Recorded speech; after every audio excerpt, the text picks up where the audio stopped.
Alrighty, guys. How is everyone doing this Sunday? We are here on our 10th upstream. I feel like every one of these is like a monumental achievement that we're still we're still going on. How are you guys doing today? Oh, Pretty it's good. on. Yep. It's Suffering a going. little buyer's remorse. Everyone's like, I am here, despite despite the office, despite the office getting good finally. Yes, it was. So we're here today. We have Ronell, we've got Alex, Warren, and Matthew. So we wanted to start off today with speaking about the 30% off in Shop BlackBerry. Has anyone, in our little group here, actually taken part on that 30% off? I have, and I picked up a second BB10 device, my first being that awful Q10 incident, and the second being my BlackBerry Z10. It is currently en route to San Diego, California, and I will probably have it by Friday, Saturday-ish at the most. Tell us your address, social security, anything else. All the BlackBerry fans are going to converge on your mailbox and try to snag that Z10. You'd be glad to try, but I have a vicious little dachshund that might actually prevent that. So you said that awful Q10 incident.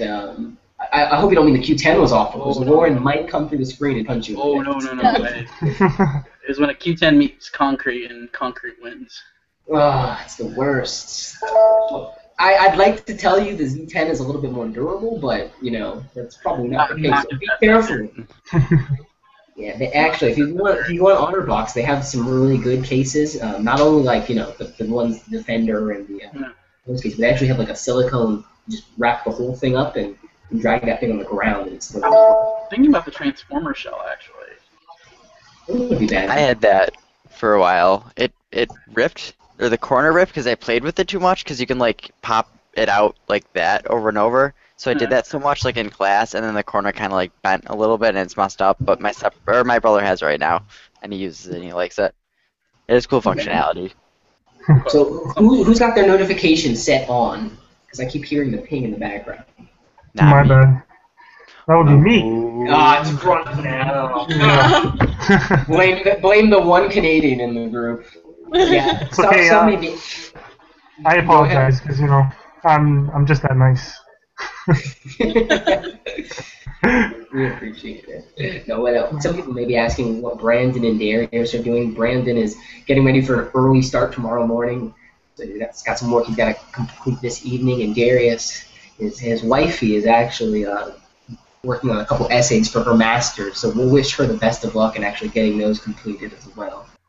So aside from the 30% off in Shop BlackBerry, it looks like BlackBerry actually stole someone over from Good Technology, and they're bringing him over to man over in the public sector. It's pretty interesting that we're pulling in some top talent from some of our, I want to say biggest competitors, but Good really isn't one of our biggest competitors. What do you guys think about the new appointed? Does anyone know his actual title? That's me asking Alex. Jeffrey? Yeah, Jeff. I have Google that I can search real quick. I know he's in charge of like the public sector, but is he actually? He's not a COO or anything like that. We've already got that guy capped out already. It says that he is the head of U.S. public sector at BlackBerry, vice president, head of U.S. public sector at BlackBerry on his LinkedIn. So that's the only thing. Still interesting. How long was he with Good prior to moving over to BlackBerry? He's like, I've got to go to LinkedIn again. And for 2 years and 5 months, he was the director of public sector. Yeah, at Good Technology. Okay. And you wonder. I mean, we should probably try to get an interview with him, see what the change was. Was it more money? Was it kind of seeing the overall landscape and that BlackBerry really does have a linchpin on the market? What do you guys think? Combination of both, I would think. You know what I mean? Like, we've got a lot of companies who are switching over, and BlackBerry already said they stole a couple of companies over from Good Technology and a couple of their competitors, so probably wanted to jump aboard. He was like, all right, I'm done. Bye, Good. Maybe he realized that his job at Good wouldn't exist that much longer because he realized the potential of BlackBerry overthrowing their company. Exactly. And the stock should blow up because of this. When you focus on like the public sector, you are working with these these tight industries of government, financial, etc. these tightly regulated industries that BlackBerry is just, as we already know, the golden standard. And good can do a lot of small business MDM and allow people to use their iPhones and whatnot. But really, they can't even manage a BlackBerry 10 device. So how ubiquitous are they as a service offering? Yeah. So as we look here a little bit forward, the thing everybody's talking about these days is the BlackBerry Passport. And I'm sure Lauren, of all of us here, is like probably the most sick and tired of it because she's waiting Yeah, for she her wants the classic. They haven't said like anything about the classic. That's I know, it's driving me nuts. Lauren, do you think that's a good thing or a bad thing that they're being very, very quiet? Even at the BlackBerry Security Summit, there was like one classic. There wasn't even like everyone's running around with these passports. I think it's kind of like a Trojan horse type thing. It's like we don't really expect you to buy this device, but we're gonna front run it as our flagship. When really the breadwinner is gonna be these other devices, and we'll touch a little bit on other devices a little bit later. I do. I was thinking it was the reverse. Like they want you to buy the Passport. They really want to get like the word out for it, and then it's like the people who really can't move from their bold 9900. Then they'll be like, we have an alternative, which is the classic. It's just, if we look at your developer numbers, Alex, maybe they could shed a little bit of light on it for us.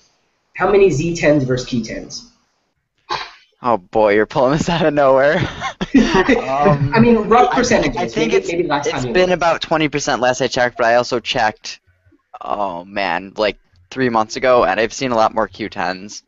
It might be like a 25% Q10 to Z10 to Z30. Yeah, I really feel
Well, obviously, like the keyboard, I just love the Q10 keyboard, and so the Classic keyboard is going to be more similar to it as opposed to, the Passport is 3 rows, and it obviously not a huge difference, but a difference still. And I'm just really excited because even on my Q10, when I'm scrolling, my thumb gets in the way all the time, and I'm like, I don't know, it's just kind of annoying. So I feel like having that trackpad, that'll make a difference with, a lot of stuff like that. Absolutely. But the Passport has the trackpad too, right? It's the entire keyboard, so. Well, yes. I still think it's going to be a little bit. Got to choose my words carefully here. I think it's going to be a little bit toned back compared to what the Classic can offer, because it still is a keyboard, and they're going to have to, it's not like it's always a trackpad, is what I'm saying. Right. The Classic it will always be a trackpad. It'll have that utility at a finger's reach, very easy for you. On the Passport, you have to double tap on the keys, and then it's not an actual trackpad. It's just a touch-sensitive keyboard. We like to call it a trackpad, but really it's not going to be. You're not going to be able to drag a cursor around your screen and things like that. It's still going to be just a touch-sensitive kind of interaction with the device. Yeah. So, using more gesture focused than anything. So across the board here, we'll start with Ronell, go with Matthew, and we'll end with Lauren, with Alex in between. Passport size, Ronell. Too big, too small? Yeah. What are you currently using, and what do you think? Would you migrate to something like a Passport? I was looking at the comparisons between the Passport versus the Z10, and I used to have a Z10. I'm using the Z30 now, but too big for me in terms of width. I can fit in my pocket, but it's just too. You know what I mean? I can't. If I put that in my pocket, I'm gonna break it. That's how it looks. I put it in my pocket and it cracked in half because it's so wide. But otherwise, I don't know. That's just my opinion. I, I just don't. It's too big, but I want to try it out anyways. That's my opinion. That's kind of, right. Like it's almost because it's really not that much wider than a Z30, honestly. But at the same time, it is significantly wider. I mean, Yeah. I have, I'm not the most, large guy there is out there. And the Z30 looks like I have like a gun in my pocket half the time. But Matthew, what about you? Passport. You just bought a Z10. The Passport will be the same height as the Z10, obviously, almost about half as wide. Yeah, What are but you it's thinking gonna about be it? a rolling pin to it. I'm okay with the overall width of the device. It is not going to be able to be going into pockets, at least with me. That's why I need to get a kind of a holster for it if I ever end up picking a Passport at some point in the future. But that screen is gorgeous. Coming from an iPhone, like honestly an iPhone 5S, and I when I type messages, I usually just type it when I flip it around anyway. So just it going that way, it's just like I don't have to flip the phone around. I can just type normally on it. And from what I saw from like a few other like leaked videos about like how the gesture interface would work, swiping words and selecting words, it looks just beautiful. And it's it's definitely going to be something special. What about you, Alex? Passport for you, too wide? Not wide enough? You want it wider? It's yeah, I want it to be twice as wide as it currently is because no, I want it to be like a playbook with physical keys. Said no one ever. So it's kind of like I'm thinking every other day. I'm kind of like I want the passport, and then I'm like, but I love my Z30. Like Z30 is probably the widest I want a phone to be because like holding it in my hand kind of grips it nicely. I could like barely touch these fingers together, well, comfortably touch these fingers together. Whereas I kind of tried to see how wide it is, and this is actually the same width of the passport, my charging pad. So I don't know if you can see, but it sticks out a little bit. So then I kind of tried to pretend I was holding it, and it just felt like that's so wide to me. And as much as I really want to try out the passport, I don't think I'm going to end up getting it because it's so wide. But yeah, I So can't do it. wide, so It fresh, is. so clean. It's too wide. I can't. Lauren kind of touched on it already. She's like classic, fuck the passport. Like she's not about it. I just like the portability. Q10 3.1-inch screen, classic 3.5, passport 4.5. It's good that they have the range and they're utilizing the 1-to-1 ratio. I find that that's a very unique thing that they're doing here. No one else is, so that's pretty good to see overall. So what do you guys think, moving on here, about carriers prepping for the passport? We've heard a lot of different rumors, supposedly, about perhaps maybe a September due date, maybe even earlier. When do you guys I think that we'll see this thing launch? I think Carphone Warehouse wants to release it yesterday. But I think If September, only they right? got the option. Yeah, Yeah. some people have quoted September the 5th. Some people are saying closer to the 17th. It's kind of a toss up in the air. And this is for that London event, by the way. Ronell, what do you think? Do you think we're going to see it launch anytime soon, like early September, or toward maybe the end of September? It really depends. I mean, what I was thinking about is, are they looking at other releases of other major phones as a major determining if we should do it before or after, like the iPhone and the new Galaxy and the HTC? But hopefully the beginning, so they catch the back to school rush. So I'm thinking the beginning of September. I feel like no one in school is buying a passport. Like honestly, I'm thinking like business executives. The four of us. I really don't see a lot of people going for it, especially if it comes out at a price range of $600, maybe like 150, 200 on contract. I just don't see the appeal for the general population out there, especially when, again, BlackBerry is such a niche thing at this point. I think if they get smart with the classic pricing and whatnot, that'll really be the breadwinner for them. I don't think the Passport is going to be like a bring back market share type of device, but I could be wrong.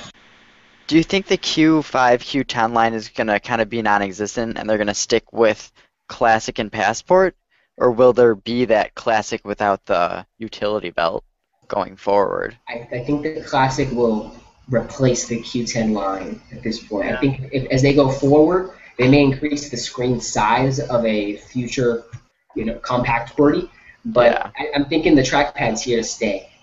At least Uh, at least until they've migrated a lot of that base away from legacy. I just want to share a quick story here. I was at Disney yesterday. We had a little BerryFlow meetup, so to speak. Kevin in our group, Kevin Palazzo, and Chad kind of met up for a brief moment there over in Disney. And while at Disney, I saw two Z30s, one Z10, a 9810, and a couple other legacy devices. I was shocked by the fact I've never seen a BlackBerry Z30 in flesh before, out in the wild, aside from one I've owned, and I saw two in one day. And one was from a foreign guy. He was clearly Hispanic, so I think he probably brought that over from somewhere else. But the other was a Verizon model. So I guess Verizon did actually sell a couple of Z30 devices. I mean, they're the only carrier that held it, right? In the U.S., you have to be on Verizon to get a Z30. So, I mean, that right there cuts it down to the chances of seeing one in the wild. It has to be a Verizon customer, and then they didn't advertise it much at all. So, or someone who imported it. It's kind of Yeah. where it comes down.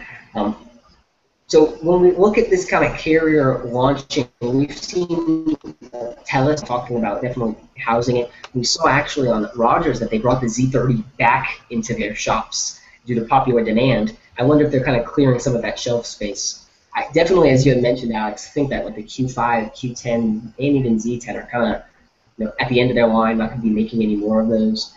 For the Z10, they probably still have those over in hardware factory somewhere, stockpiled up because they bought so many. Interestingly enough, we had some alleged Geekbench specs come out for a quote-unquote classic device, and it's running the same specs as a Z10. You wonder if they just disassembled all those Z10s and then built classics out of them. no. Wasn't it a little bit better graphics card, though, in it? Or not graphics card. What do they graphics call card. it? Yeah. It got a better overall Geekbench score, about like 20 points. So obviously they've done software optimizations. It's still literally, if these alleged specifications from Geekbench are true, it's more or less going to be a revamped type of Z10 device. Lauren, with that in mind, you've owned a Z10. Were you at all flustered by its performance, or do you think that would be suited well for something like the Classic? Yeah, I think it would work well for the Classic. I think that I really was not a fan of the Z10. I mean, other than the fact that it was BlackBerry 10 and it was really exciting to have like that first device. But as soon as I got a Z30, I mean, it just kind of makes you realize how much better that is, and even the Q10 so much better. So I'm really not a Z10 fan. Here's some retrospective advice over to Matthew, who just bought a Z10. Would it have been valuable for him to spend the $150 more to get a Z30? Yes, absolutely. Yeah, 100%. Well, guys, I say when 10.3 comes, it won't be as big of a gap from Z10 to Z30. Well, the funny thing is that the Geekbench score on the Classic, it was running 10.3.1 with very, very, very similar hardware. So it kind of led me to believe that the Z10 has the capabilities to at least support it somewhat in the long run, possibly even further going forward, considering the Classic's a newer device coming out. So possibly we could see it go to 10. I don't know, this is speculative, but like 10.4, 10.4.1. Well, hopefully they just drop the whole 10 dot whatever and they start giving them some cool names or something. But yeah, I mean, I have the developer OS on my Z10 and it runs better than my Z30. So like a lot of people, I'm urging people if they have a Z10, like hold on to it and wait for the 10.3 launch because they're getting like a big upgrade boost. The fact that it's faster than my Z30 right now, just hold out like a little bit longer. It's faster, more stable. It's going to have the Amazon App Store, a lot more support overall. I think they actually got it down for the Z10, but I think the only issue is the battery life. Because that's true. You got a new operating system, so you got a lot more stuff going on in the background. So I think battery is the only really issue when it comes to 10.3 on the older devices. But otherwise, and to caveat that as well, I mean, you could spend $30 and get a spare battery, or if you're Lauren, you can schmooze your sugar daddy, he'll send you one. But, so it's like I still like that ability, even with the Z30. It gets down. I have a long day, and my battery's at 10%. And sure enough, it ends up, I hit 0. It's like I can't hot swap my battery. My phone is now a total brick. At least with the Z10, At least with the Z, I'm reading our group chat here. You guys are distracting me. at least with the Z10, you have the ability to hot swap a battery and you're up and running again in less than a couple of minutes. And I really like that. Yeah, you have to carry it around in your man purse, pocket, whatever your fancy is. But it was a nice ability. Lauren, on your Q10, do you find yourself swapping back and forth between batteries a lot, or does it, for the most part, last you through your usage? I actually just did my first battery swap since I've got this phone today, because what day is it today? Sunday. I haven't charged it since Friday, like when I got up for work on Friday, and it went all day Friday, all day Saturday, and then I was drunk tweeting last night, so it killed it.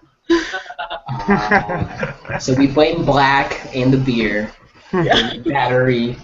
I was trying to think of another B word, but I couldn't bring it up. BlackBerry battery. Still can't think of another thing. Use your BlackBerry battery backup. Yeah. Badass. Yeah. So yeah, what else kind of stuff?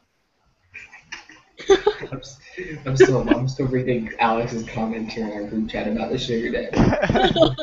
No, Alex, I will not be your sugar daddy. Jeremy has that locked up. God. I tried. I think we should save this for a different, more intimate chat with the public. Should we talk about BBM protected, or? Yeah, BBM protected. Yeah, that's something we into the B. So BBM protected was announced for balance-enabled devices. So previously, BBM protected would only work in your actual work partition. It wouldn't work on balance-enabled devices. Now they've opened it up for BlackBerry 10 devices that do support balance. So you have the work-life profile, and you're actually able to swap back and forth between your personal BBM and your regular BBM. It's interesting. This is becoming a headline now. They actually put out a BBM FAQ, like I want to say months ago, and they actually outlined all of this. And we're going to touch on a little bit more a little bit later, but they've told us all of this up front. BBM Protected launched ahead of schedule, and now they're just rolling in with the updates for it. Do you guys think that balance will actually allow more BlackBerry users to enjoy BBM Protected, or do you think it's just going to be a part of their overall strategy? I'll go first. I think because I was BlackBerry experience, and I was looking at that as a movement that people or companies that are already existing and have BES, they'll probably be able to give a discount, or if they're going to pay the full $30 a year, they're going to, okay, you already have BlackBerry Balance, okay, you can add on BBM Protect for all your users for $30 a year. I mean, that's a perfect attachment. Like, as a salesperson, you try to sell warranty as an attachment. Same thing, BlackBerry's got that little extra service they can add, and that could probably help out revenues a lot, definitely.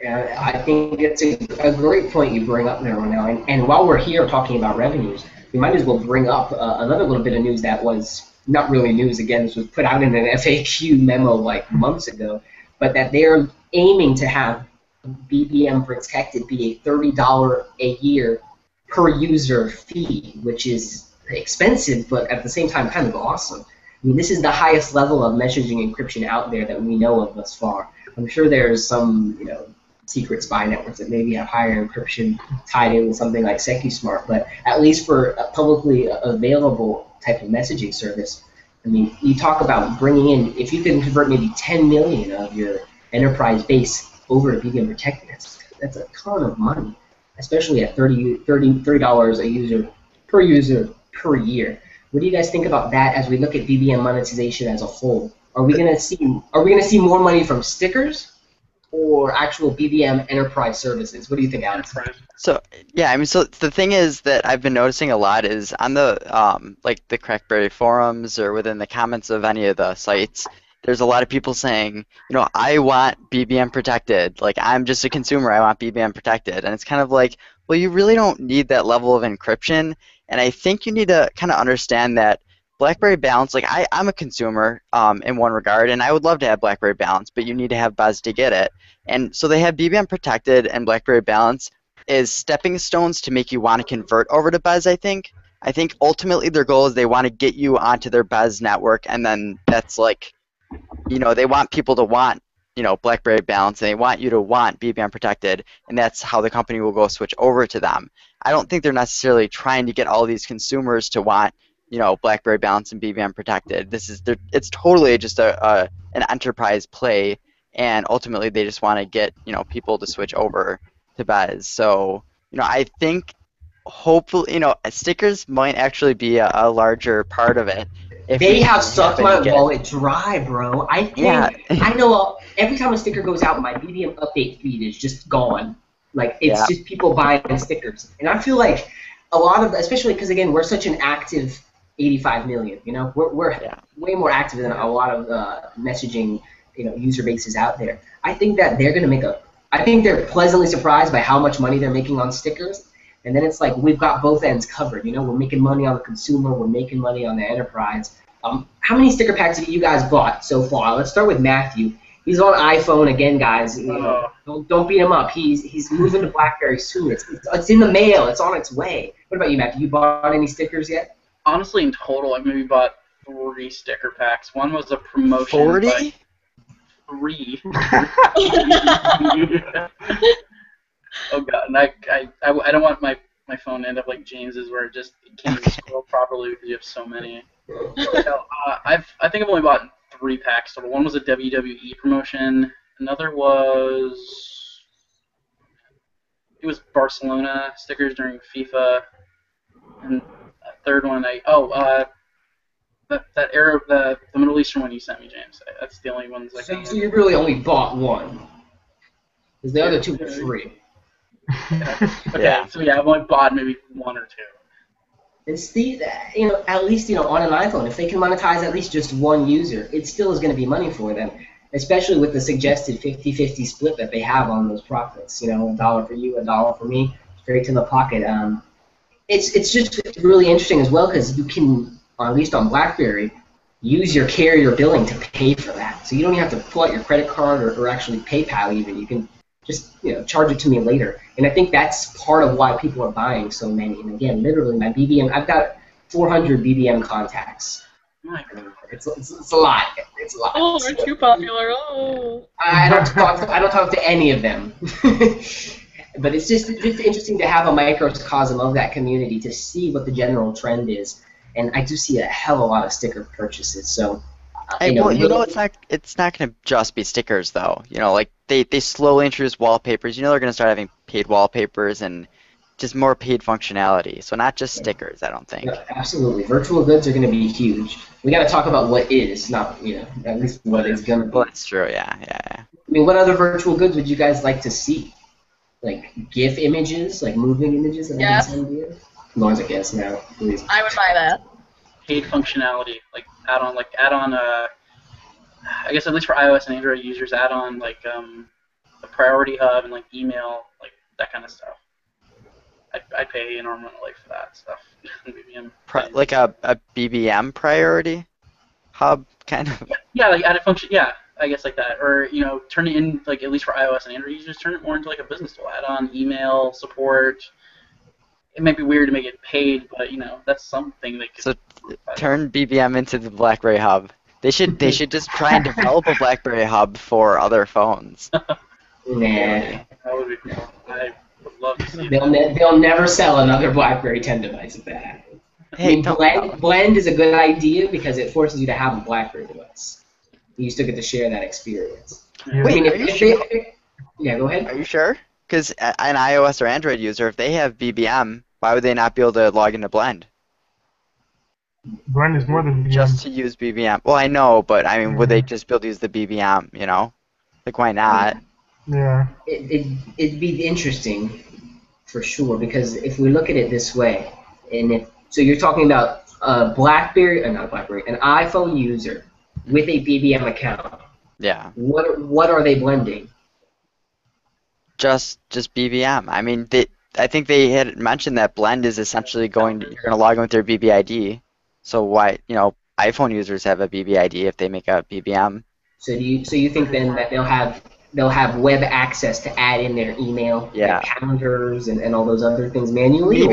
Maybe not those, but it might at least just let them do BBM because like if you're looking, I'd agree you with know, that. I think Yeah, I some could kind see of that. consumer, I could see that. some kind of Yeah. consumer play for BBM, the desktop, be it through the internet or whatnot. I could Yeah. see that, Alex. I could see that. But Lauren, how many stickers have you bought? 0. I just think it's a waste of money. I just get them from James, so. The worst. Lauren, why do you hate BlackBerry so much? Hey, I've had 3 BlackBerry 10 devices, so that's good enough. Okay. I'll give you that one. It's funny because it's funny that you mentioned that, Lauren, because you do just get them for me. You know, like I send everyone I can the free ones. Yeah. That's not an open invitation for anyone out there to just camera. Get stickers, by the way. Ronell, what about you? Have you paid for any sticker packs? 0. Yeah. Don't see the reason why. I mean, I get them for free, and if I don't get them for free, then I don't need to use them. I got the emoticons, so I'm all good. Y'all are just the worst. Do it to support BBM, not because you're gonna use them for anything. You need to use them. Yeah, it's a good way to look at it though, because like we're all pretty hardcore BlackBerry users, and you know, it looks like James and me are the only 2 who are buying up stickers, and you know, it really shows that, for instance, one person getting BBM connected, that is $30 for the year for them, and then it's also a recurring model, whereas stickers isn't recurring. You know, you might develop amazing stickers, I'll buy them up, but then for 3 years you might have crappy stickers that I'm not interested in, and then you lost me as a customer. Whereas BBM Protected, that's a consistent, recurring, you know, $30 per user per year. So it just shows the potential of how much enterprise actually does have. Does has. It does You're have. right. They does has a lot going on. I mean, but I mean, you know, I look at stickers, and I see it as a way to kind of bridge the gap for people who may not actually be interested in BBM at all. So I'll show my friends, I'm like, oh yeah, look at this naked Cartman sticker, you know, and they're like, oh my god, I love South Park. Or like show them the Adventure Time stickers, and they're like, oh my god, I love Adventure Time. And it just changes the perception a little bit. They see Disney in there. They see a couple of the other ones. Oh, my favorite soccer team is in there. I don't think it's necessarily all about, you know, having to buy every single sticker. But at the same time, it's just an interesting way for them to allow you to connect with other users and maybe increase their interest in the messaging platform as a whole. And I see a lot of people on the BBM channel just like, I'm a BlackBerry user. I shouldn't have to pay for these at all. These should be totally free for me. As if being a BBM user makes them entitled to having these stickers. And I definitely agree with the model that they do have. Like, there are not many free. They give you 1 free pack. And if you're like Lauren or Ronell, you'll ignore and not pay for the rest, you know? It doesn't encumber your experience. It enhances it if you so choose. So despite us hating on Lauren and Ronell for their lack of support. What else do we have on the topic list here? Let me pull back up our chat, which is now clogged up with sugar daddy comments. Should have never said there's that. that little BBM update we could talk about real quickly. Yeah, let's talk about that. BBM on BlackBerry 10 and Legacy did get an update. It essentially refined some of the additions for contacts. I know Kevin in our group really didn't like it because it kind of auto-suggests via your email addresses other contacts that you could add. So to actually see the invitations that you've sent to users, you have to scroll past all of those other, you know, suggested users. So at the top, you have invites that you've sent, suggested invites, invites you get go at the top, suggested invites, and then invites you've sent at the very bottom. Do I think that could be refined? Absolutely. One thing I don't like is that, and I don't know if you guys agree with this or not, is you can't actually dismiss the suggested contacts. You can't get rid of them. Other than unlinking the account that they come from, you're kind of stuck with them there. You can't really get rid of them. And it does make it look a little bit messy, especially if it's a contact you would never add in that kind of context.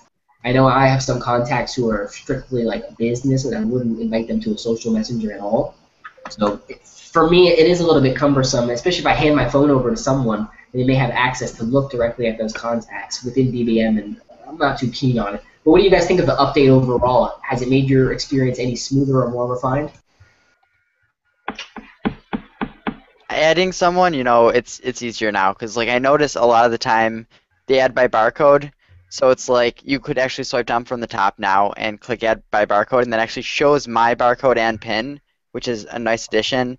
And for people, I don't know if you can really see, but you see my barcode is on the bottom, and then there's actually the camera on the top, and it's a little square. Before it just filled up the entire screen with the camera, so I think it was a nice little I think that was a good update. And then on the actual invites page, you can quickly get to your barcode. They just made your barcode a lot easier, more accessible, and then adding people is more accessible. And right now, they're just trying to make more people download it. So while we're kind of irritated by it giving us all these suggestions, this is really the only way that they're going to just get you to be like, you know what, oh, fine, it's telling me to suggest my buddy Bob, and I'll just do it. I'll click the button, and it does it. So it's irritating, but that's what they need to do at this moment in time. I almost want to like send them all an invite so they go away. Like. Yeah, I know. That's what BlackBerry wants us to do. Oh Lord. So I got a very strange BBM from Agent Juicy. If you check out his channel on BBM, he asks, and I quote, "Ask everyone in the group, would you pay $30 a year for unlimited access to all the BBM stickers?" No.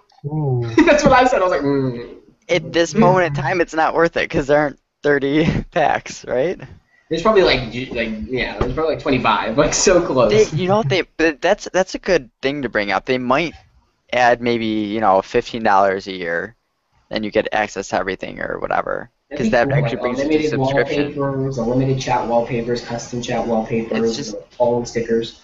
Looking at just services, everyone's going towards pay per monthly and pay per yearly because it's a subscription model where as the business they have a very consistent cash flow, and it's just the way to go. So it wouldn't be surprising if they went that route, or at least offered it. It would just be odd. Like right now, restoring BBM stickers is hard enough sometimes. Imagine if like, oh shit, I didn't pay the last month or last year, and I gotta go pay next month. It could get confusing overall. I think BBM, as it grows as an offering overall, should go towards some kind of subscription-based model. WhatsApp does $1 a year and doesn't really give you much, overall.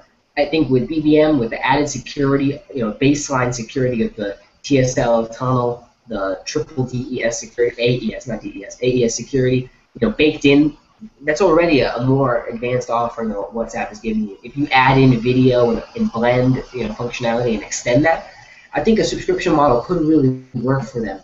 With the user base they have now, it's not fiduciarily necessary. I think sticker packs and virtual goods is right now where they're at, better for their scale. But I think as they progress forward, we could see something like that unfold, and I would certainly pay $1 a year for BBM. Dude, look, they're gonna keep it free. They need to keep it free and allow for additions because that's like the one spot where they're kind of different than the competition. They're a large business. This is one of the things they're offering. Whereas WhatsApp is the business. That's their only thing. They need to make money from it somewhere. BlackBerry can fund BBM to try and grow it bigger, and then that's where advertisements and everything come into play. They want to keep it free, I think. Keep it free. I think the only issue is really they're trying to gain more users. I mean, I know a whole bunch of people who use BBM and don't use BBM anymore because nobody used it, and that's because they weren't adding contacts, right? Or they weren't adding people to actually have the reason to keep it on their phone, right? So I think by them updating and adding those features to help try add more people in the first place, then it'll gain more traction, and then they could focus on getting more revenues, right? But you need to get people using it more, or adding more people so that they keep with the app, But hopefully hopefully they keep working on it and they add more. Let's see. I'm definitely looking forward to it as it grows because, it seems like everybody nowadays is using their messaging platform as a platform for other services. You look at Kik, you can play games in there, you can watch YouTube, send links, and do a bunch of other things. So it really is a service channel directly into users' hands, and it has a high level of engagement overall for messaging. So I think BlackBerry has a unique advantage to leverage that kind of engagement into enterprise, as you had mentioned, Ronell, and as well over to the consumer, as Alex had mentioned. So let's move on a little bit here. What did you guys see the car phone warehouse sneak peek of the BlackBerry Passport? Yep. I want to hear the iPhone users' perspective on it. First off, what did you think of the little tease? It was awesome. I watched it maybe 5 or 6 times because it showed off little more things about it that I hadn't seen, even through like a little sneak peek through photos on BlackBerry or wherever. And it was really, and it put, actually what it really helped me with was it put the keyboard and its effectiveness into like a really good context, and it just showed how effortlessly like just swiping words away was, just scrolling was like spot on with the space bar, and it showed off a lot of the really positive things that what really kind of put me on the fence originally about the Passport. And I have to admit that it really was the kind of that little push I needed to kind of make me think a lot more for the Passport as opposed to the Classic, making me believe that maybe it will sell more than the Classic to the market. This is the heated debate of today, Classic or Passport, which is going to sell more. I still believe that the Passport is the front runner for perception changing. Like, oh wow, BlackBerry is still doing it. I posted a video of a Passport hands-on a while back, and I forget how many tens of thousands of views it has, and the comments on it are like, huh, BlackBerry was dead 5 years ago, but now they're dead only 2 years ago. Like, they're catching up, you know? And it's a stupid comment because it's obviously uneducated, but at the same time, it's a shift in the perception. It's changing what people think. And I think that's what the Passport will really do. It doesn't need to sell in high volumes for it to be successful. And Alex, I'm sure you feel a little bit differently, but what do you think? I still feel like the Classic, especially priced a little bit lower, maybe a $350, $400 device, will just sell more into enterprise. For a user-based volume number, I feel like it'll do better in enterprise. I guess the easiest way for me to think about this is to look at my stepdad. He has a Q10 currently, and what is he going to go to next? Well, he keeps his Q10. He has like a shirt with a little pocket right there. He keeps his Q10 in the pocket there. And if a Passport wouldn't fit, like he's literally one of the people that will buy a phone based on if it fits in that pocket or not. A Z10 stuck up a little bit, and he's like, I can't get this. I need a Q10. He had a Z10, you know. So yeah, he's probably gonna end up getting the Classic or just buying another Q10 or keeping his Q10. He cracked it because he sat on it, but it's still working fine. So yeah, I do see for enterprise the Classic definitely. You know, I have to agree with you. I think on all fronts, the Passport's for perception change, and Q10 is for enterprise, like crazy, or sorry, Classic. It's for enterprise. Yeah. Yeah. It's so interesting when we discuss it further, and I'm gonna pose this question over at Lauren because I know she's dying to have her Classic. But when we have something like the BlackBerry Passport out there in the public, and we have it next to something like a Classic, you know, you look at that Classic legacy BlackBerry, you see all that it can offer, the decent specs, the BB10 operating system. In a store, let's say in a carrier store, or you see a Classic next to a Passport, which one is going to grab your attention first? Honestly, I think, like, as much as I just don't want the Passport for myself, but I honestly think that if that was in a carrier store and somebody was just going through, like, looking at all the phones, I really think that they would be drawn to the Passport because, like, how cool would that be if they started playing with it and someone comes over and was like, hey, did you know, like, this keyboard can also be used to, like, scroll and it can be used to do all these things? Like, it just looks different. And so as opposed to the Classic where someone was like, that's definitely a BlackBerry. Like, obviously, the Passport is not obviously a BlackBerry. Yeah. Alex, bouncing off what you had said a lot earlier, you mentioned, you know, I want it wider, I want it double wide than what it already is. There's actually a really interesting concept in the Crackberry forums, and it was of a double wide, you know, this really long QWERTY device, and it had one row of keys at the bottom, like a full keyboard. I need to find that and put it on the channel, but it kind of leaves you open. We had talked about it in our group. This keyboard technology can transcend the phone. It can transcend a mobile device. Imagine putting a touch-sensitive keyboard onto a laptop or onto a keyboard you actually sell, something like this. You know, imagine being able to flip word predictions as you're typing on an actual full-blown keyboard. There's a lot of potential for the technology outside of where we're seeing it right now. And as BlackBerry kind of develops their further, their coming product offerings, will this touch-sensitive keyboard make it into future products? Is this going to be something like the Storm, where they try to bring it back and revamp it for another iteration? or are we going to see it, kind of transcend to different types of hardware? Like, if let's say BlackBerry builds a slider device, would it have a keyboard like the Classic or like the Passport? What do you guys think? Good question. Good question. I don't know. Yeah. Probably Exactly. Passport.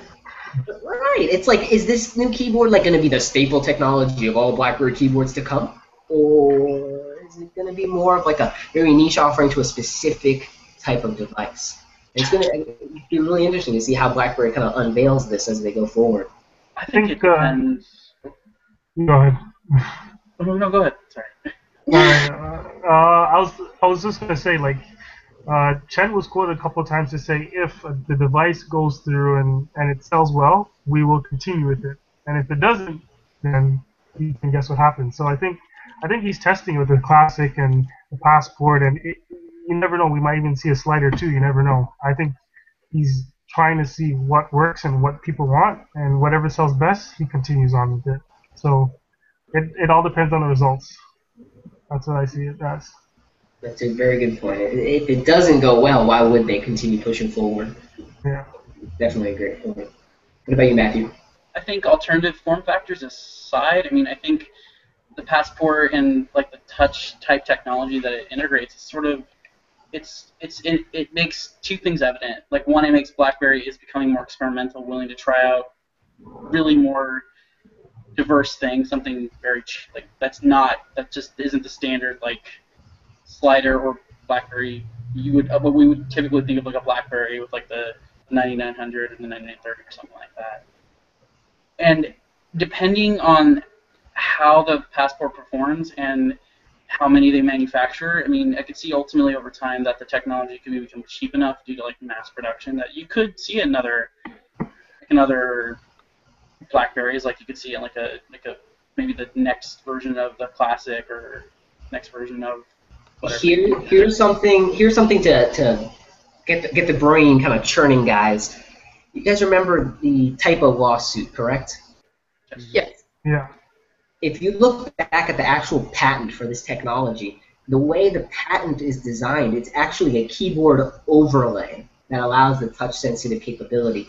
Imagine if BlackBerry were to take the Passport technology and build a typo-like case for iPhone and Android. It's something they could do. It's definitely something it's not something impossible. I'm saying it's something that they could do in the future, and you wonder if that kind of pushed that lawsuit a little bit further for them. Because really, the Typo 2 still looks like a BlackBerry keyboard, and we haven't heard anything about them wanting to pursue it any further. You wonder, was it strictly the frets that they were worried about, the shape of the keys?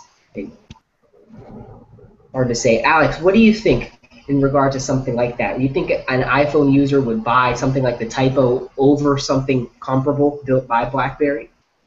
No, I think like people understand whether they dislike BlackBerry or not that they make phenomenal keyboards. So if they did offer a typo equivalent, and especially if they had like touch, sensitive to it, they definitely would, buy it. But I can't really see BlackBerry necessarily wanting to do that because they'd rather people buy the Passport, to get the cool. Like, here's an awesome keyboard that you can, touch sensitive and everything too. They'd rather you actually get into the BlackBerry ecosystem rather than just offer, think about how much money they're making from the typo compared to what BlackBerry makes from selling devices. It's not. It would just be, pennies to them compared to actually getting someone engulfed into the ecosystem. How do iOS and Android do text predictions? Do they do it like the Passport in a band above the keyboard? I think so, right? From what I've seen, it's pretty much gone standardized. So like Lauren, like what you have on the Q10 with the band above, it's pretty much what it's done on Android, and it's what's also done on iOS now. Now that they've added that in on iOS 7 years later, they're finally catching up there. It's just it could be interesting. Imagine adapting the keyboard technology there for that device.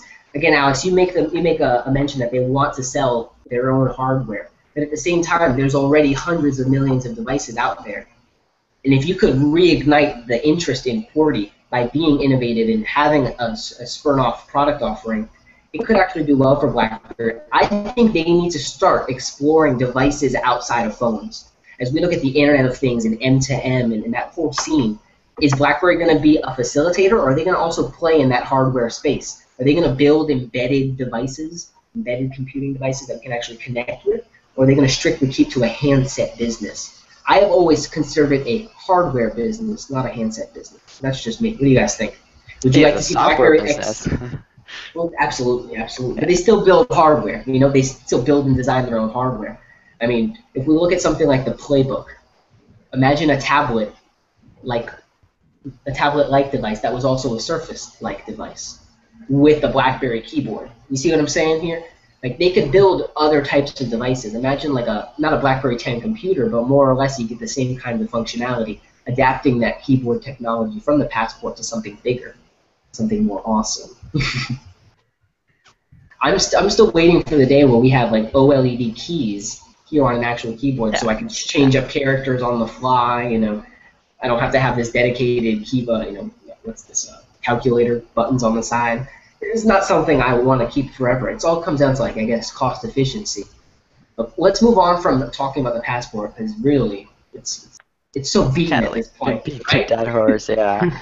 It was a dead horse, like, on Upstream 5, and we're here still beating it. But we talked about the BBM protected money and how much that's going to be costing. Let's close with the Q2 shipments. Did any of you guys hear about the uptick in sales? They sold, what was it? It went from 1.2 to 1.5 million devices sold quarter to quarter. So they're actually increasing the amount of shipments that are going through to end users. Do you think this is a trend that's going to continue? And specifically, what you guys talk on, what do you think has been the cause of the uptick in these sales? Is it the Z3? Is it, devices that kind of making their headway in and the perception changing? Or is it a combination of all these things? Let's start with Ronell. What do you think? I think it's a combination. A lot of it from the Z3, I'm pretty sure. I mean, I was at work today and I seen, or the other day, a Q5, and it's not in BlackBerry wrapping anymore in packaging. It's within a carrier's carrier packaging. So we got the Q5 in prepaid now. The Z10 is pretty close to prepaid. So now you got a lot of the older Curve users who can move over to BlackBerry 10. So, I mean, they're taking over the low end without even saying so, but they got that going. And then besides that, I think most of it just came from the Z3 for sure. So the Q2 shipment increase is definitely a combination for sure. And Alex, what about you? Do you think that the increase has been due to Z3 sales, or has other factors contributed? Has it been the overall perception that Chen has, kind of reinvigorated the company as a whole? What do you think, Alex? Yeah, I mean, I definitely think that, if you see all these posts about the Passport, because it's been, posted on just every website out there now, you've been seeing in the comments less like, oh, I thought BlackBerry was dead 10 years ago. You're seeing less of that. So I think that means that some people who are on the edge to buy a BlackBerry that were actually turned off by people disliking BlackBerry, they may have actually jumped and finally bought a BlackBerry because they're like, oh, maybe they're not dead at this point. So I definitely think a lot of it's attributed to the Z3. I agree with Ronald on that. But I think Chen really has helped change, how people look at BlackBerry a little bit, enough to help get a few more sales. And it's not the largest jump ever, but it's significant. And I think the Z3 did have a lot to do with it, but Chen just being him did too. Just being a boss. Lauren, what about you? Do you think that the uptick has had more to do with Chen or actual devices in market? What do you think? I think it probably has to do a lot with the fact that I tweet about it all the time and tell people to go buy them. I think that's the main reason that we're seeing all these increase of sales. But if it wasn't that, I just think people are, like Alex said, they're just starting to accept BlackBerry and the fact that it's not dead and that their phones are actually really good, because for the first year that BlackBerry 10 was out, I didn't see a single BlackBerry 10 device in the wild. But these past few months over the summer, I've seen 3 in Wisconsin. So that's something.